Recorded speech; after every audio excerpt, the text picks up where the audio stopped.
എന്ന് കേൾക്കുമ്പോൾ നമ്മുടെ മനസ്സിലേക്ക് ആദ്യമായി ഓടി വരുന്നത് സ്നേഹത്തിൻ്റെയും സാഹോദര്യത്തിൻ്റെയും സമൃദ്ധിയുടെയും ഒരു ചിത്രമായിരിക്കും.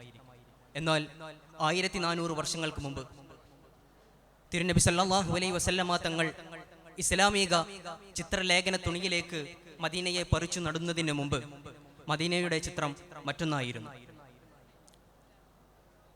ഹിജ്റാനന്തര മദീന സംഘർഷരൂപിതമായിരുന്നു.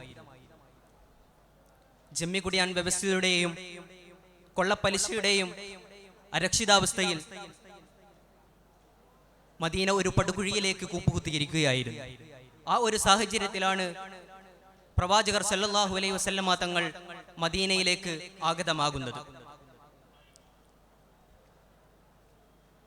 ഒരു രാഷ്ട്രമാകുമ്പോൾ ആ രാഷ്ട്രത്തിലെ സാമൂഹിക രാഷ്ട്രീയ മേഖലകളെല്ലാം രഹിതമായിരിക്കണം. എന്നാൽ മദീന ഈ മേഖലകളിലെല്ലാം അരക്ഷിതാവസ്ഥയിലായിരുന്നു. മദീനയിലെ സാമൂഹിക രാഷ്ട്രീയ മേഖലകളെ സംസ്കരിക്കുകയും പ്രാകൃത ഗോത്ര ജനതയെ സംസ്കരിക്കുകയും ചെയ്യുകയായിരുന്നു പ്രവാചകർ സല്ലല്ലാഹു അലൈഹി വസല്ലമ തങ്ങളുടെ ആദ്യത്തെ ദൗത്യം. ഇതിനുവേണ്ടി ആദ്യമൊരു ആസ്ഥാനം നിർബന്ധമായിരുന്നു. പ്രവാചകർ സല്ലല്ലാഹു അലൈഹി വസല്ലമ തങ്ങൾ മദീനയിലേക്ക് ആഗതമായ ഉടനെ തന്നെ അവിടെ 2 പള്ളികൾ പണി കഴിപ്പിക്കുകയുണ്ടായി. ഖുബായിലും മദീനയിലുമായിരുന്നു ആ പള്ളികൾ. ലാളിത്യ മുഖമുദ്രയിൽ നിർമ്മിതമായ ഈ 2 പള്ളികളും കേവലം ഒരു ആരാധനാലയമായി മാത്രം ചുരുങ്ങിപ്പോകാതെ അവിടുത്തെ സാമൂഹികപരമായ പ്രവർത്തനങ്ങളുടെ എല്ലാം ആസ്ഥാന കേന്ദ്രമായി മാറുകയാണ് പിന്നീടുണ്ടായത്. സാംസ്കാരികവും വൈജ്ഞാനികവുമായ പല കാര്യങ്ങളുടെയും സ്ഥിരകേന്ദ്രമായി ഈ പള്ളികൾ മാറുകയുണ്ടായി.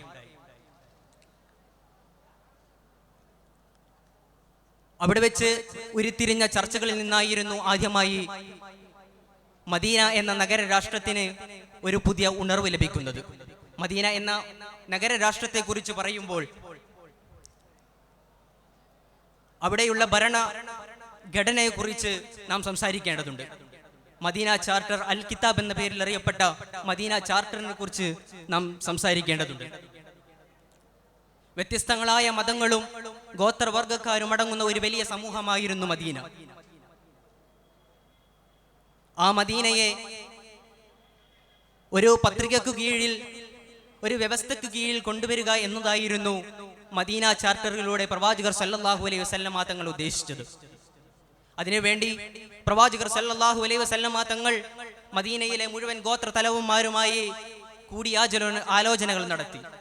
അതിന്റെ ഉദ്ദേശം മദീന ചാർട്ടർ ഒരു ജനാധിപത്യപരമായ ഒരു പത്രികയായി തീരണമായിരുന്നു.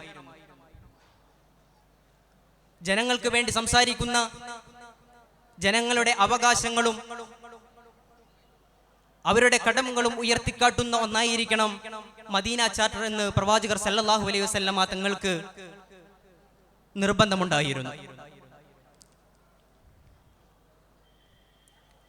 അങ്ങനെ നബി സല്ലല്ലാഹു അലൈഹി വസല്ലമ തങ്ങൾ മദീന ചാർട്ടറിന് രൂപം കൊടുക്കുകയാണ്. ആധുനിക രാഷ്ട്രമീമാംസയുടെ വെളിച്ചത്തിൽ ഒരു രാഷ്ട്രത്തിന്റെ അടിസ്ഥാന ഘടകങ്ങൾ എന്ന് പറയുന്നത് ജനപദം, വ്യക്തമായ അടിസ്ഥാനപരമായ അസ്തിത്വം, ഭരണകൂടം, പരമാധികാരം എന്നിവയാണ്. മദീനയുടെ ജനപദത്തെ എടുത്തു നോക്കിക്കഴിഞ്ഞാൽ അവിടെ ജനസംഖ്യക്ക് അതിരുകൾ ഉണ്ടായിരുന്നില്ല. ആധുനിക രാഷ്ട്രമീമാംസയുടെ വക്താക്കളെല്ലാം ജനസംഖ്യാനുപാതത്തിന്റെ കാര്യത്തിൽ പല അഭിപ്രായക്കാരാണ്. റൂസോയും യൂക്രട്ടീസും അടങ്ങുന്ന ഒരുപാട് ചിന്തകന്മാർ ഈ ഒരു വിഷയത്തിൽ പല അഭിപ്രായങ്ങൾ പങ്കുവെച്ചവരാണ്. എന്നാൽ മദീനയിൽ ജനസംഖ്യാനുപാതത്തിന്റെ കാര്യത്തിൽ യാതൊരുവിധ തർക്കങ്ങളും ഉണ്ടായിരുന്നില്ല. ജനങ്ങൾക്ക് വേണ്ട മൂല്യങ്ങൾ നൽകി ജനസംഖ്യാ വർധനവിനെയാണ് മദീന ചാർട്ടറിലൂടെ പ്രവാചകർ സല്ലല്ലാഹു അലൈഹി വസല്ലമ തങ്ങൾ പ്രാധാന്യം നൽകിയത്. ഇനി മദീനയുടെ ഭൂമികമായ അടിസ്ഥാനത്തിലേക്ക് വരുമ്പോൾ അത് പ്രപഞ്ച ചിന്തകൾക്ക് അതീതമായിട്ടായിരുന്നു മദീനയുടെ ഭൂമികമായ സാഹചര്യം.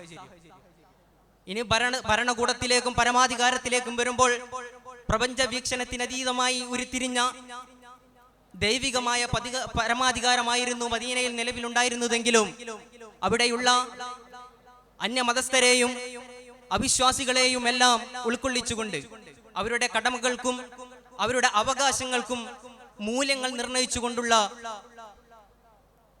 ഒരു ഭരണഘടനയായിരുന്നു മദീനയിൽ നിലനിന്നിരുന്നത്. അതുകൊണ്ട് തന്നെ ലോകത്ത് ഇന്ന് മുഴുവനുമുള്ള ഭരണകൂടങ്ങൾക്കും ഭരണഘടനകൾക്കും മാതൃകയാണ് മദീന സ്റ്റേറ്റും മദീന ചാർട്ടറും എന്ന് പറഞ്ഞുകൊണ്ട് എൻ്റെ വാക്കുകൾക്ക് വിട. അൽഹംദുലില്ലാഹി റബ്ബിൽ ആലമീൻ. അസ്സലാമു അലൈക്കും വറഹ്മത്തുള്ളാഹി തആല വബറകാതുഹു.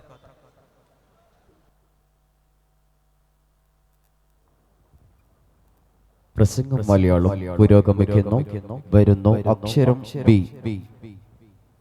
ഡി സോൺ മാസ്റ്റർ ഈ സോൺ ഖുർആൻ പ്രഭാഷണം മത്സര വിജയികൾ അവാർഡ് കോർണറിൽ റിപ്പോർട്ട് ചെയ്യേണ്ടതാണ്.